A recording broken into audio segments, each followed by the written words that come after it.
Mayo Experience. Mayo Experience. Mayo Experience. Mayo Experience. Experience. Welcome to the Pat Mayo Experience, presented by DraftKings 2021 Week 1 Fantasy Football Rankings Update. News and injuries, and frankly, it's more news and injury updates and an actual ranking shift. You missed the gigantic rankings debate show with Jake Seeley. Shame on you, but you can find that very easily up on Mayo Media Network, or you just hit the description. I got the link down there. You can just click over to that. It's over an hour of us debating all the players from the positions. I've settled on the rankings until something huge ends up coming out, but for the moment, it's still minor injuries, guys. Still a few question marks. Friday afternoon is really when we're going to get a better sense of everything that's going on for Week 1 as it pertains to certain players and their workloads, their availability. So check out Fantasy Football Picks and Bets on Mayo Media Network on Friday evening, where I'll be hosting that show, giving away my final plays and updating all of the rankings one last time. And in the comment section of that video is where I'll be taking the start-sit questions for the week, if anyone has got some. In fact, if you do have start-sit questions, Lauren Carpenter is answering the start-and-sit questions on Wednesday evening show. So if you do have any and you need to know right now, dump them in the comment section, and Lauren will get to those on Wednesday evening. So tune into that to see if your question gets answered. If not, just hit the ranks down in the description. It's pretty easy to do. So smash the like button to the video, and if you want to get into a cash giveaway, got $1,000 to give away right now to you, the viewers. You want to get in that draw, 3 ways to do so. Subscribe to Mayo Media Network. That one's pretty easy. Number 2, sub to the Mayo Media newsletter. That's down in the description. That's also very easy. And then for the 5 ballots that you get for leaving this one, it's subscribe to the Pat Mayo Experience audio podcast on Apple Podcasts. And if you leave a 5-star rating and review, something you enjoy about the show, Twitter handle and or email address, you are in that draw as well. We're announcing the winners on next Wednesday's show, the Week 2 spread pick. So go tune into that. We got a ton of content already out for you. And if you want to play in the best tournament on DraftKings, it's the DraftKings Listeners League, the Pat Mayo Experience Listeners and Viewers League. In case you're not a listener, you're just a viewer to this. It's rake free, which means flatter payouts. You get double your money, even if you cash, min cash, it's double your money. $15 to play, only 3 max entry. And like I said, no rake. Let's fill this. It is the best tournament on DraftKings because they don't take a cent from it. It's all going back to everyone who's in the tournament. So please, let's go fill that up. Once again, shockingly enough, down in the description. Let's talk about Latavius Murray, because he got cut by the New Orleans Saints because he didn't want to restructure his deal. Where is he going to surface? Well, we'll get to that in a minute, because frankly, I don't know. There's a lot of speculation from people on the internet, but here's the thing about internet people, Pat Mayo included, wrong a lot of the time. So speculation is what we'll be doing in a second.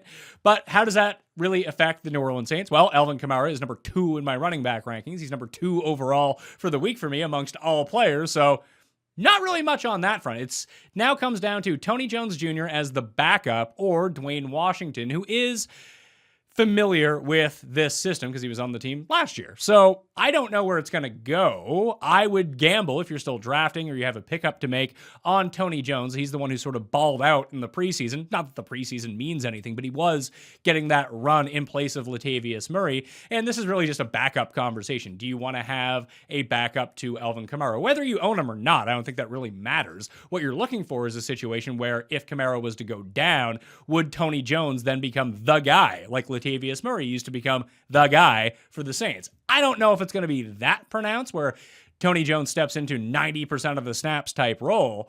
But if he gets like the 60-40 split over Dwayne Washington, that's a guy you could probably use in your flex. So that would be the pickup that I would go make if you have the room for it. It's not a must-add at this point, but if you're in the last round of your draft and you're just waiting a few days because you don't want to draft a kicker, using that extra bench spot, that's a name that you can put on your radar. If you have the room, go make that move right now. I wouldn't cut Latavius Murray as of yet if you are holding on to him, just to see if he resurfaces somewhere where he has a path to playing time, or at least in a very similar situation where he was at in New Orleans, where if someone goes down, he just takes over the job. And many are speculating that is going to be Baltimore. However, the Ravens signed Le'Veon Bell. Yeah, Le'Veon Bell. He's back to the practice squad for the Ravens, although he is expected to be signed to the 53-man roster in the upcoming days once he passes a physical and everything like that. So that doesn't mean that Latavius Murray is out in Baltimore. It just means it's probably a thinner path right now.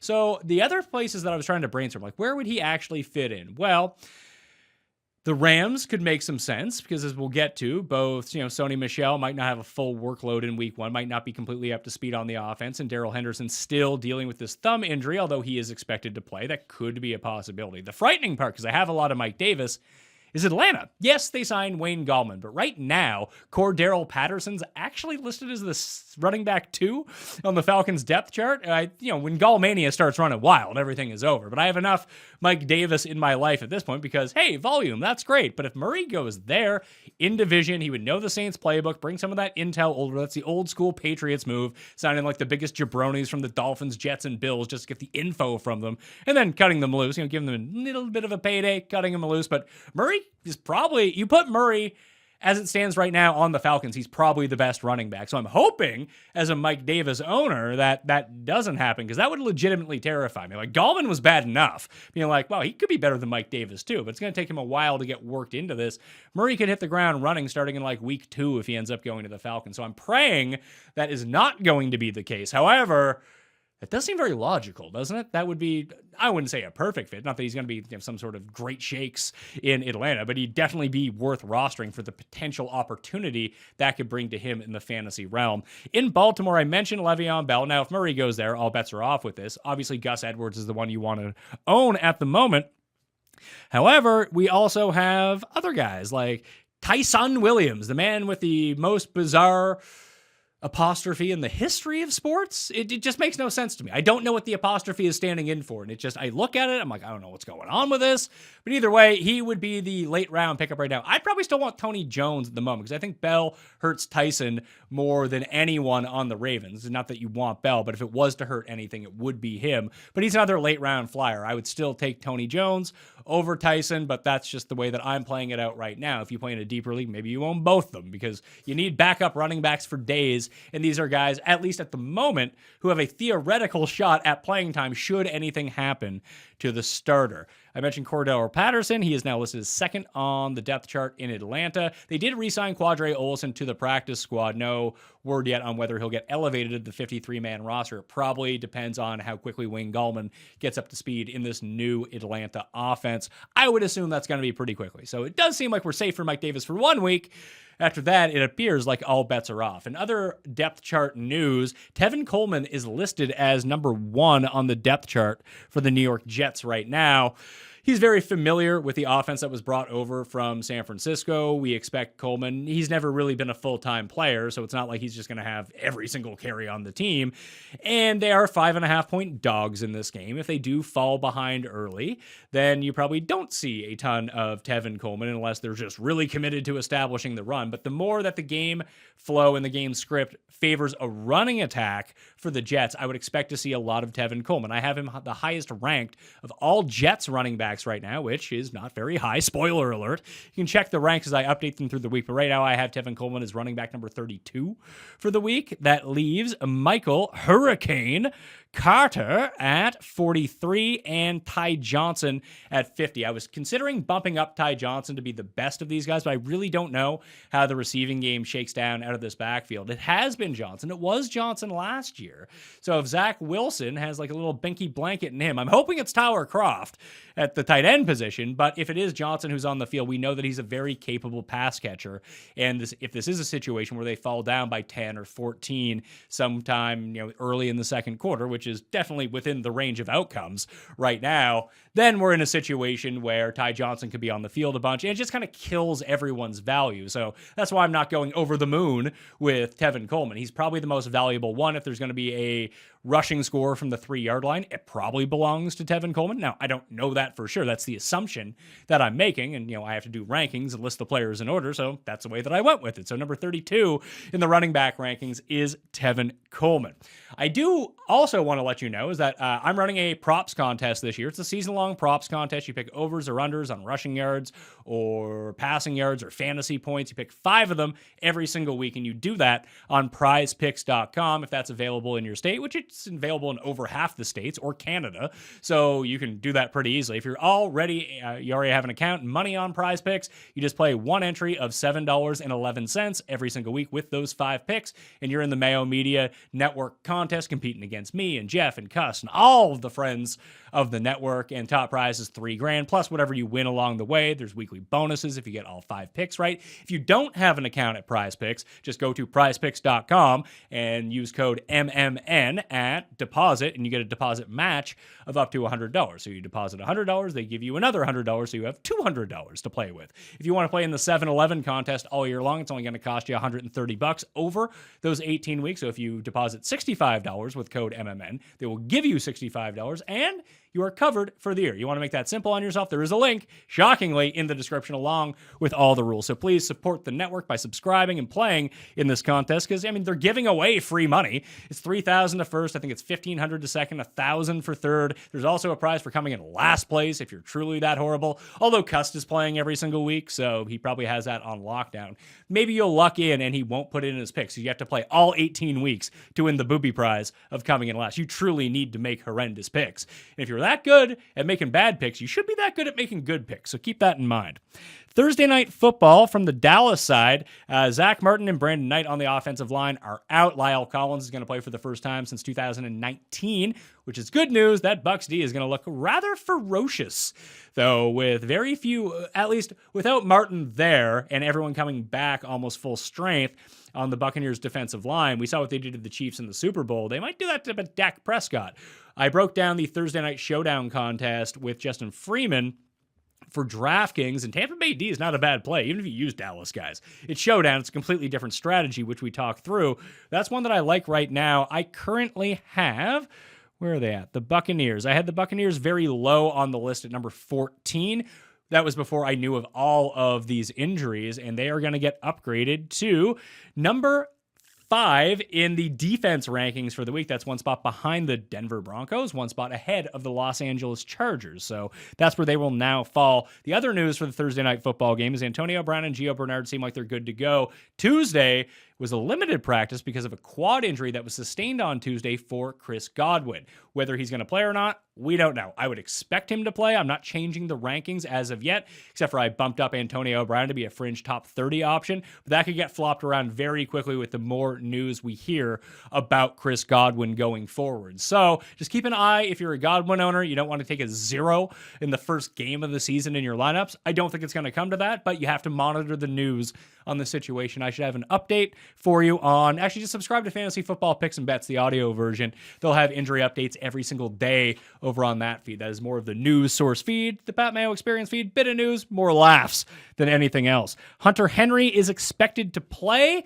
He's not a guarantee to play, but he's expected to play for the New England Patriots. I actually only made one slight move. I put him into the rankings at number 20 at tight end. Don't necessarily trust his full health as of yet. And I bumped down Jonnu Smith by one spot. He is now tight end number 13 for the week. I bumped Tyler Kroft up for the Jets, the only tight end that they have lurking around right now in what could be a very pass-heavy script, to number 12. So those are just very minimal moves within the rankings so far this week. Once again, check out the show with Jake Seeley if you want to go do that. Now, if you disagree with me, here's one that can really be put into play. Jake and I debated this a lot. It's Saquon Barkley. So it seems like Saquon is going to play, but playing doesn't mean he's necessarily going to have a full workload. So I had him a bit higher. Jake talked me off that ledge, and I had him a bit lower, but I've readjusted it by one spot. I dropped him down to number 18 in the rankings. That was one spot behind Clyde Edwards-Helaire. I was like, you know what? Yes, Clyde Edwards-Helaire is coming back from injury as well, and Darrell Williams is going to play for the Chiefs. I'd still rather hitch my wagon to Saquon. Now, here's the thing.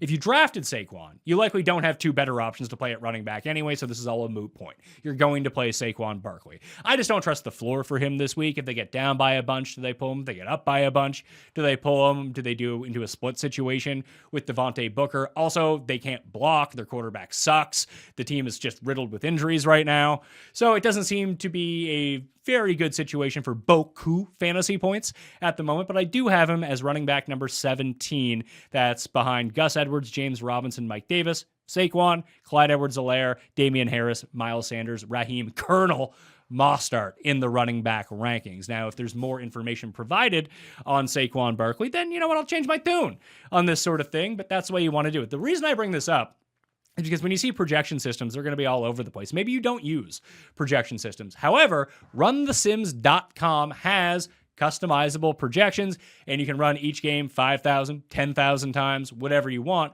to see what it spits it out. So when you look at the baseline projections, they probably have Saquon at a market share of like 50%, not knowing what's going in. But if you have a very strong lean, A, you should probably use them on DraftKings this weekend in the Pat Mayo Experience Listeners League. Or two, you can go into runthesims.com, edit his market share of rushes and receptions if you think that he's going to get a full workload, because a full workload would look like 85% of the rushes for the Giants, probably a bit less because Daniel Jones runs. Let's call it 75% of the rushes for the Giants and like 12 to 13% of the target share. All of a sudden, that would make him like a top 3 back for the week, even going against a good defense like the Broncos. So that's really about your risk tolerance this week.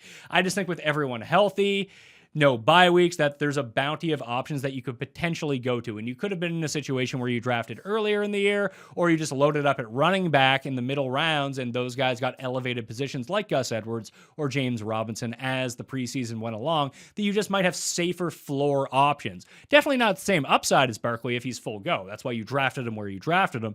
But for week one, I think you can get by without having to inherit that risk. Maybe you like to live dangerously like your Austin Danger Powers.